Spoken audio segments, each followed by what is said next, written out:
আপনি নবীর কাছে জানতে চাই স্বামীকে তুই বলে সম্বোধন করলে গুনাহটা কি হবে? আমার নবী বলে সাধারণ কোনো গুনাহ না, কবিরা গুনাহ তোমার আমলনামায় লেখা হবে। ও মায়ার নবী, কেন কবিরা গুনাহ লেখা হবে?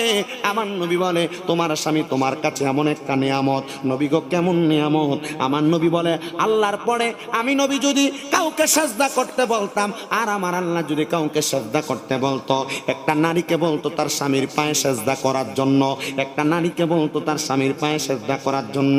আম্মা জান আয়েশা সিদ্দিকা বলে আমি আমার স্বামী মুহাম্মদ মুস্তাফা সাল্লাল্লাহু আলাইহি ওয়াসাল্লাম মদিনার নবীর আমি হইলাম স্ত্রী। আমার নবী আমি আম্মা জান আয়েশা সিদ্দিকাকে মাত্র 6 থেকে 7-8 বছরের মাথায় বিবাহ করেছে।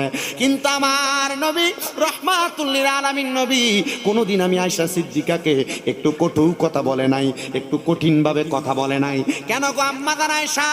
আমার নবী বলে